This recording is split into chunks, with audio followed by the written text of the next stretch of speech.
안녕하세요. 강리치입니다. 자, 여러분 추석 연휴 이제 마지막 날인데 잘 보내셨나요? 네, 송편도 많이 드시고 그리고 밤에 보름달에 소원도 비셨어요. 저는 어제 남편과 처음으로 시간이 맞아서 운동을 했어요. 네, 보름달이 떠 있더라고요. 그래서 제가 신랑하고 아기 낳고 행복한 가정을 이루게 해주세요라고 소원을 빌었습니다. 네, 여러분도 보름달 보시면서 소원 이루신 거 모두 모두 이뤄지시길 바라면서 오늘 제가 이제 요즘 아마존에 대해서 사람들이 많이 궁금해하고 우선 제가 아마존이라는 그 회사에 너무나 많이 관심이 가기 때문에 제가 이 책을 한 8월 달쯤에 구매를 했어요. 8월 달에 구매를 하고 이제 겨우 여러분에게 읽어드리는 것 같아요. 자, 제가 그 아마존의 미래 전략 2022를 이렇게 딱 접하면서 저희의 그 2022년을 한번 생각을 해보게 됐어요. 지금이 2018년, 내년이 2019년, 그리고 2020년, 그럼 겨우 지금 19, 20, 21, 22. 겨우 이제 4년 앞으로 다가왔는데, 이제 4년 앞으로 다가온 미래 전략에 대해서 이 책에서 이제 자세히 나와 있어요. 근데 전체적으로 책이 쉽지는 않아요. 가볍게 읽은 책이 아니라 여러분께서 미래가 궁금하시고, 이제 어떤 그 4차 산업에는 그 어떤 것들을 준비해야 하는지 궁금하신 분들은 이 책을 꼭 읽어보시는 게 도움이 될 것 같아요. 네, 제가 2020년의 그런 가까운 미래를 이야기하기 전에 이 책에 나와 있는 이게 주인공 아마존의 CEO 제프 베조스에 대해서 이야기를 먼저 해볼까 합니다. 네, 제프 베조스님은 이렇게 앞에 딱 모습이 보이시죠? 이렇게 모습이 보이는데 머리가 없어요. 그쵸? 머리가 거의 없으시고 이렇게 자세히 보면 인상이 되게 좋으신데 그냥 딱 봤을 때는 외계인 같이 생겼어 이렇게 말씀하시는 분들도 있을 정도로 외계인처럼 보이는 약간 이제 반질반질 하시니까 좀 평범하지는 않은 인상이세요. 그쵸? 근데 이분을 워낙 화성인인가? 라고 표현을 할 정도로 예사롭지 않은 인물임에는 사실인 것 같습니다. 네, 제프 베조스에 대해서 이야기를 한번 해볼까 합니다. 자, 로켓소년 베조스의 꿈이 뭐였을까요? 로켓소년 베조스의 꿈은 로켓소년이라고 했으니까 우주에 관심을 많이 갖고 있던 소년이었어요. 네, 그래서 어렸을 때 이 베조스가 5살 때 아폴로 11호에 달 착륙하는 그런 모습을 흑백 TV로 보면서 우주에 대한 꿈을 키웠다고 합니다. 그래서 당연히 우주 비행사가 꿈이었겠죠. 네, 그리고 고등학교 시절에는 과학에서 3번, 수학에서 2번, 교내 최우수상을 수상했고 미국 플로리다주가 개최한 과학연구 경진대회에서 무중력 상태가 지파리에 주는 영향이라는 논문에서 입상하기도 했습니다. 그리고 미국의 인기 SF TV 시리즈인 스타트rek의 영향도 굉장히 크게 받았다고 합니다. 그래서 고등학교 졸업식에서 졸업생 대표로 단상에 오른 베조스는 우주 그 마지막 개척지라는 스타트rek의 유명한 오프닝을 인용하며 이주용 식민지를 만들어 인류를 구원하겠다는 꿈에 대해 설명하기도 했답니다. 대단하지 않습니까? 너무나 대단합니다. 저는 이렇게까지 생각을 못했던 게 저의 그 두뇌는 이성적인 쪽보다는 감성적에 굉장히 발달을 했어요. 그래서 뭐 과학, 수학 이런 거에 정말 관심을 두지 않았고 너무나 저한테는 어려웠던 그 과목의 하나였거든요. 근데 이런 그 베조스처럼 이렇게 미래, 과학, 우주 이런 것들을 진짜 너무나 쉽게 자기의 꿈을 키우고 한 사람들이 너무나 대단해 보이지 않을 수가 없어요. 제 입장으로서는요. 지금도 그냥 감성이 발달을 해서 예술, 그냥 뭐 이런 마음을 움직이는 뭐 심리 쪽 이런 것들이 관심이 저는 많거든요. 근데 이상하게 저는 이 아마존이라는 이 회사가 그냥 저도 모르게 관심이 그냥 팍팍팍팍 가기 시작한 게 얼마 되지 않았어요. 그냥 궁금하기 때문에 책을 사서 읽고 싶고 궁금하기 때문에 아마존이라고 딱 하면 그 관심이 갔던 것 같아요. 그래서 저희 유튜브 채널에도 머리 이렇게 질끈 묶으신 그런 유튜버 분이 아마존에 대해서 어떻게 판매를 하고 수익을 어떻게 내고 이런 영상을 찍었는데 저는 그분의 인상부터 좋지 않아서 그냥 넘겼었는데 또 유튜브 채널 중에서 제가 좀 잘 보고 있는 그런 거기 조이 비아토로 조이 TV 그분이 엄청난 속도로 회원이 구독자 수가 10,000명, 15,000명 이렇게 증가하고 있는데 그분이 아마존 그 설명을 해주신 그 머리 이렇게 되신 분 캐나다에서 영상 찍어서 올리시는 분이 계시거든요. 그분에 대해서 영상을 찍어 주셨는데 네 좋지 않은 네 이렇게 좀 진실된 그런 영상을 찍지 않는다는 이야기를 해주셔서 저도 인상이 좋지 않아서 보지 않았는데 네 그렇게 그 인상은 네, 그 느끼는 게 다 다르지 않다라고 저는 느꼈어요. 좋지 않았어요, 저는 인상이. 네, 여러분 그래서 가려서 한번 아마존에 대해서 가려서 선별해서 보셨으면 좋겠어요. 네. 자, 그래서 제프 베조스는 그랬대요. 많은 사람이 우주에 살게 하고 싶다라고 생각을 했고요. 이분은 이미 블루 오리진이라는 회사를 오픈을 해서 우주 사업에 투자를 하고 있어요. 그래서 나는 아마존이라는 엄청난 복권에 당첨됐습니다. 당첨금을 우주 사업에 쏟아붓고 있지요. 우주 사업 때문에 아마존을 하고 있다 해도 좋을 정도입니다. 라고 이야기를 하면서 우주 사업에 투자를 했고 그 블루 오리진에서 제작한 우주선 내부를 공개하고 우주선 앞에서 우주 사업에 관한 다양한 구상을 청중들에게 직접 전한 영상을 공개하기도 했습니다. 너무 멋있네요. 근데 사실 저도 좀 두렵기는 하거든요. 와, 이렇게 어마어마한 속도로 발전을 하고 있어. 어마어마한 속도로 산업이 바뀌고 있어. 이것들을 정말 너무 이 피부로 와닿는 거를 저는 많이 느끼거든요. 이미 유튜브라는 플랫폼이 이렇게까지 숨을 못 쉴 정도로 우리한테 이렇게 바짝 다가와 있을 줄은 저는 정말 상상도 못 했거든요. 올 초만 해도 제가 사람들한테 유튜브를 찍어보세요. 그러면서 저도 같이 찍을 생각을 하고 있었거든요. 왜냐하면 좋은 건 같이 돼야 되니까 저는 제가 좋은 거를 남한테 하라고 하거든요. 근데 이미 저는 유튜브라는 게 저도 모르게 활성화가 될 거라는 생각을 했던 것 같아요. 근데 올 초만 해도 많이 느끼지 못하고 있었을 거예요. 올 초에 어마어마하게 확산이 된 거예요, 유튜브가. 그렇다고 느끼지 않으세요? 저는 그거를 정말 실감했어요.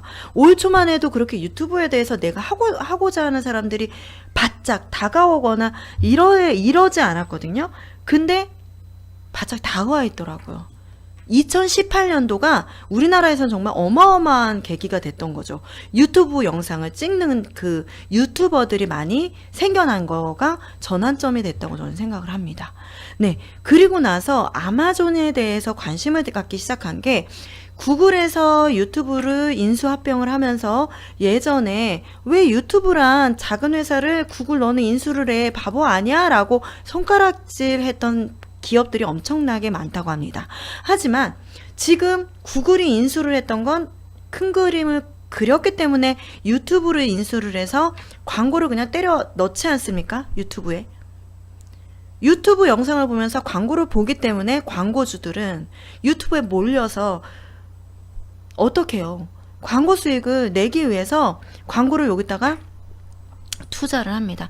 광고비를 주고 그리고 광고를 딱 올려주면 유튜브에다가 수익금을 나눠주는 형식인 거예요.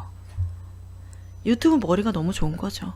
미래의 큰 그림을 미리 딱 그려놓고 유튜브를 합병을 한 거죠. 이와 마찬가지로 아마존이 큰 그림을 그리고 있습니다.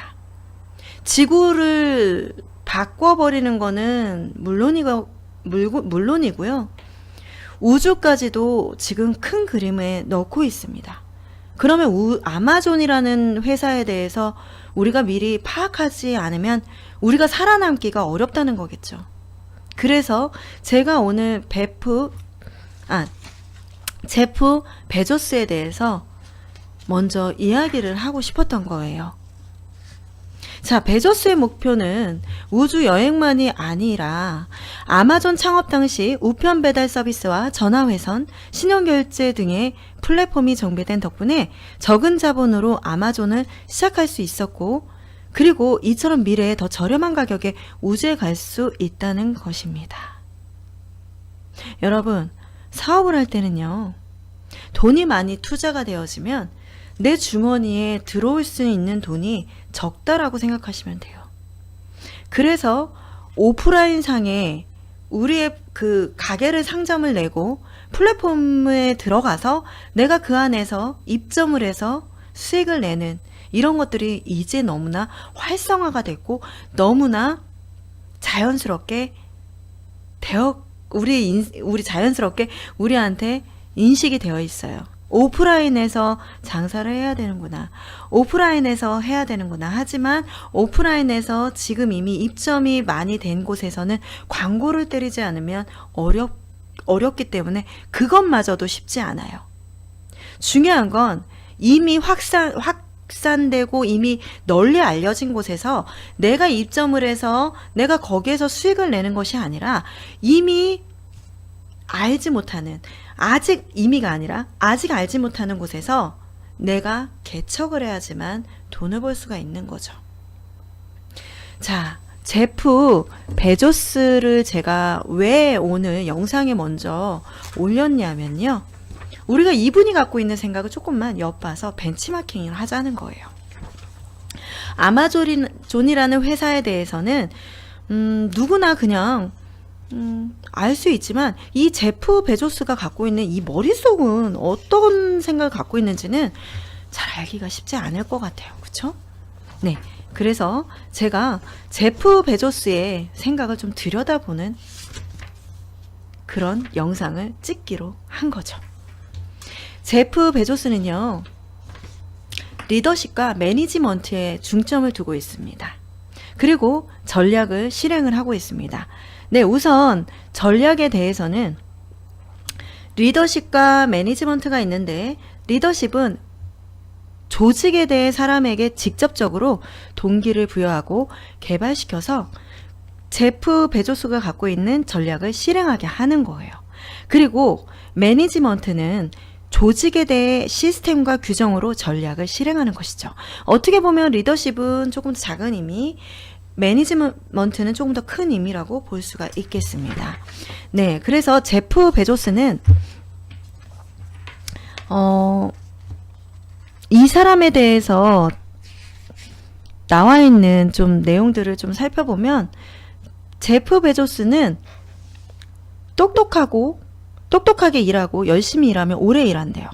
그리고 냉정한 안목을 소유한 총명한 남자라고도 합니다. 그리고 이상하리만치 머리가 좋고 박식해서 거의 외계인 수준이라고 합니다.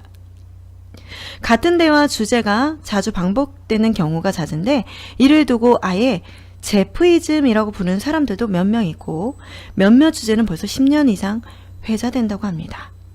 자, 사원에게는 압력을 가하고 사회에는 규모를 무기 삼아 협상한다고 아마존 세상의 모든 것을 팝니다에 나와 있습니다. 자, 제가 이제 여기에서 AI 시대는 미래를 창조하는 힘이 가장 중요하다고 하는데 저희 집에도 AI의 기계가 있어요. 기가진이 KT 지금 대답하네요. 또 제가 여기서 기가진이 라고 했는데 좀 전에 네? 라고 대답을 합니다. 저희 집 거실에 있거든요. 기가진이 하면 네? 이렇게 말을 해요. 그러면 TV 켜.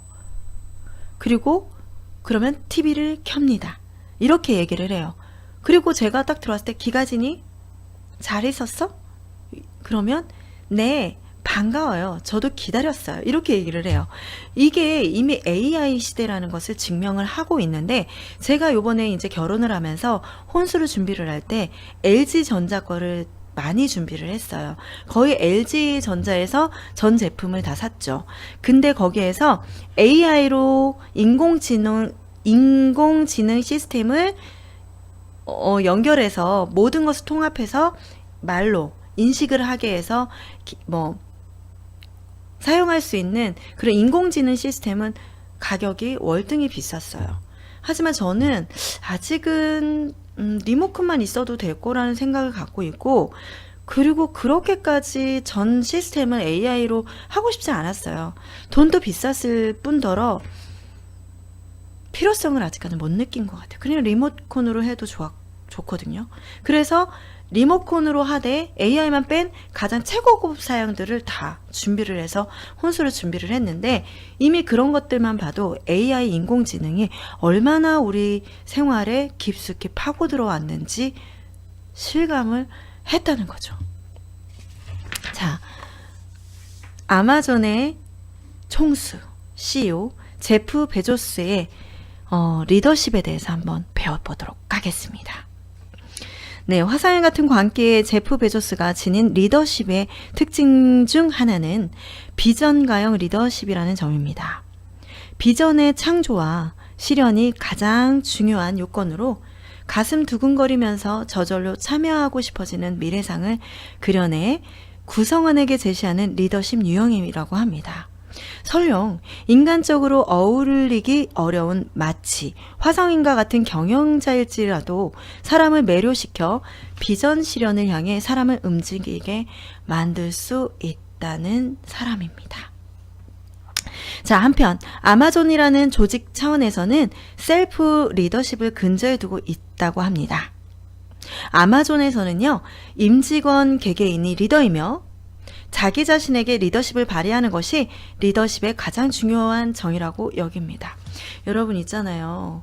저도 예전에 항상 지금까지도 느끼는 게 작은 곳이든 큰 곳이든 작은 곳에서 좀 주인 행세를 주인처럼 리더십을 발휘하지 않는 사람은요, 큰 곳으로 이동을 해도 주인처럼 리더십을 발휘하지 않다라는 거 저는 예전부터 제가 어린이집 원감으로 있을 때부터 저희 교사들에게 이야기를 누누이 했어요.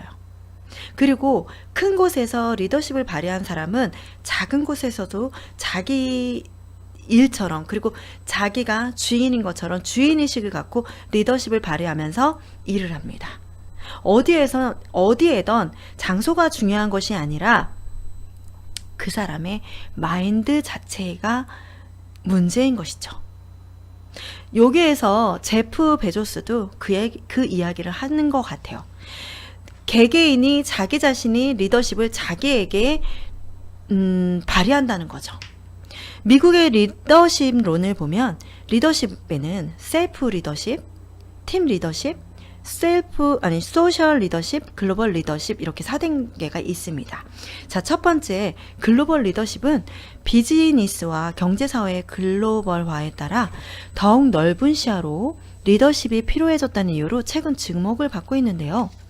글로벌 리더십이 확립되려면 먼저 사회와 지역의 리더십인 소셜 리더십이 확립되어야 하며, 소셜 리더십이 확립되려면 기업과 조직의 리더십인 팀 리더십이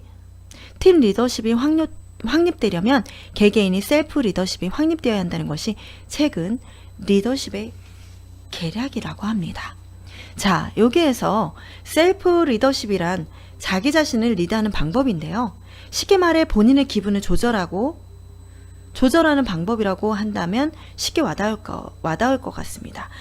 내 자신을 내가 리드하는 거죠. 내 감정을 컨트롤하고 내 감정을 끌어올려주고 내 감정의 기분을 잘 파악하는 것이죠. 자, 자신을 분발시켜 어떤 목적을 향해 다가가거나 인도해가는 것, 자기 자신에게 리더십을 발휘하는 것이 셀프 리더십인데, 구성원 각자가 자신에게 셀프 리더십을 발휘할 수 있게 지원하는 것이야말로 진정한 리더십이라고 합니다. 자, 이 작가가요, 일본 작가인데 미국에서 MBA를 취득할 때 리더십론을 배웠다고 합니다. 필수 과목이었는데 1년간에 걸쳐 배운 리더십론은 거의 80%가 셀프 리더십에 관한 내용으로 채워져 있다고 합니다. 여러분, 셀프 리더십에 대해서 들어본 적이 있으세요? 저는 어렸을 때부터도 그리고 지금까지도 리더십에 대해서 굉장히 관심이 많고, 내 스스로가 내 자신을 북돋아주고, 그리고 나한테 용기를 주고, 나한테 사랑을 주고, 나한테 토닥여주고, 나를 용기를 주면서 이렇게 하는 것에 대해서는 굉장히 늘 몸에 배어 있는 사람 중에 한 명입니다. 네, 여기 뭐가 자꾸 이렇게 뜨는데 눈이 자꾸 이쪽으로 왔다 갔다 하죠. 뭐가 자꾸 떠요, 컴퓨터에. 네, 제가 컴퓨터로 캠으로 영상을 찍고 있는데 제 눈이 밑으로 갔다 왔다 하는데 네, 괜찮습니다. 네, 아무 이상이 없는데 자꾸 신경이 쓰였네요.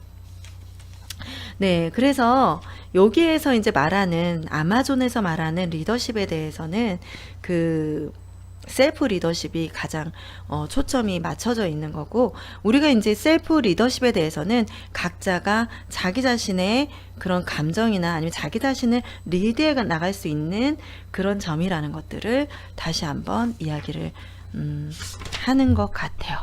네, 여기에서 여러분 아마존의 셀프 리더십에 대해서 오늘 이렇게 간단하게 읽어봤는데, 제프 베조스가 말하는 우주에 관심을 갖고 우주의 플랫폼을 다시 발전을 시키고 플랫폼을 건설을 한다는 그런 꿈을 갖고 계신 분인데, 이미 하고 있는 분이에요. 지금 어떤 생각을 가지고 이미 어떻게 움직이고 있는지 저희들은 이 책을 통해서 조금은 느껴지고 있는 것 같습니다. 여러분, 저희도 이렇게 발맞춰서 가야 되지 않습니까? 우리가 40대, 30대, 50대 이거 상관이 없잖아요. 그쵸? 우리가 즐겁게 우리의 미래를 받아들인다면 우리가 조금은 거기에 숨쉬기가 자연스럽고 편할 것 같아서, 제가 아마존의 미래 전략 제프 베조스의 어떤 그 생각을 조금은 갖고 왔습니다. 여러분, 저는요, 그 리더십은 사회에서만 필요한 것 같지 않아요. 가정에서도 필요하고, 친구 관계에서도 필요하고, 그리고 동료 간에서도 필요하다고 생각을 합니다.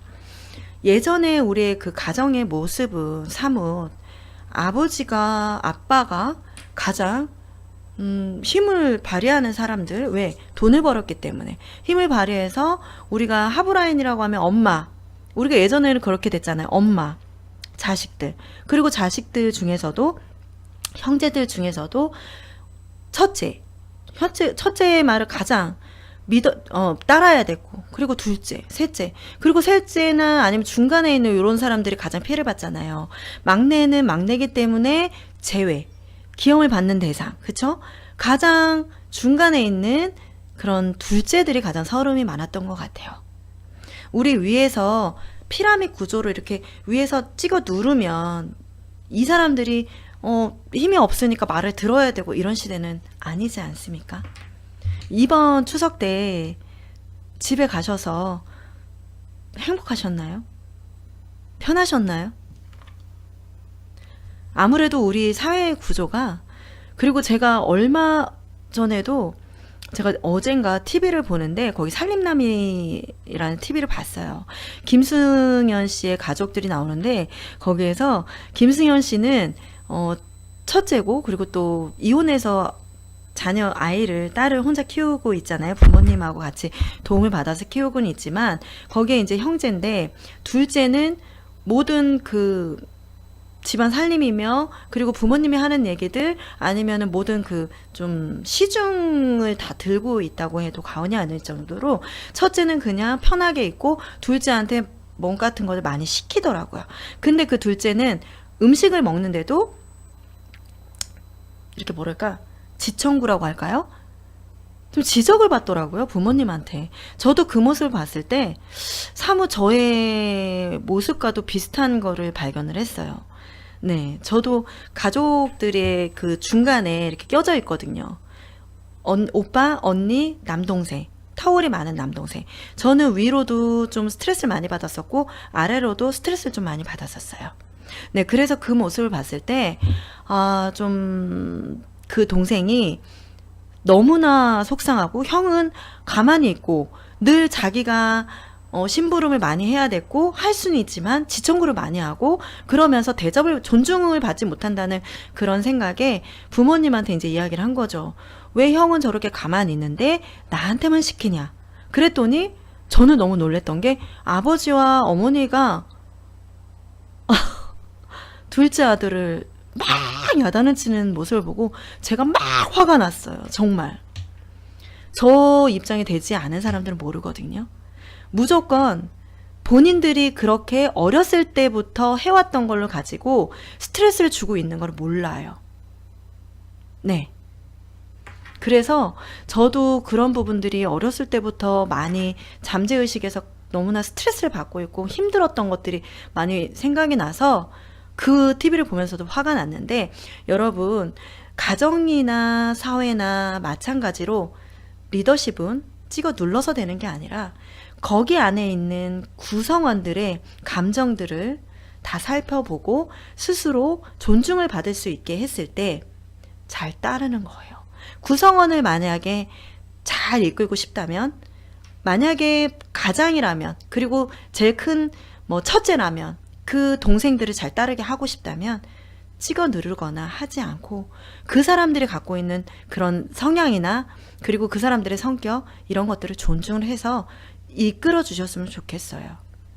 이 아마존의 제프 베조스의 리더십을 제가 오늘 읽게 된 것도, 제가 가족들이 모였을 때 늘 힘들었던 부분들이 이 제프 베조스의 그런 리더십으로 공감을 많이 했기 때문에 이 책에 오늘 끌렸던 것 같습니다. 네, 결과적으로는 리더십의 내용을 이야기를 한 것이죠. 네, 여러분, 어느 가정이나 편안하고 행복하려면 각자의 그런 리더십들을 좀 발휘를 해서 잘 굴러갈 수 있게끔, 그래서 우리 사회까지 행복한 사회로 만들었으면 좋겠습니다. 자, 여러분, 오늘 강리치 채널 봐주셨으면, 좋으셨으면 좋아요, 구독 버튼 꾹 눌러주시고요. 네, 오늘 추석 연휴 마지막인데 내일부터 또 으쌰으쌰 하는 또 한 주 되셨으면 좋겠습니다. 또 이틀만 지나면 주말이네요. 여러분, 그래도 이제 많이 쉬었으니까 또 사업 구상도 하시고 직장에서도 또 열심히 일하실 수 있는, 그리고 또 가정에도 충실할 수 있는 그런 행복한 하루하루 보내시길 바라겠습니다. 네, 여러분 안녕히 계세요.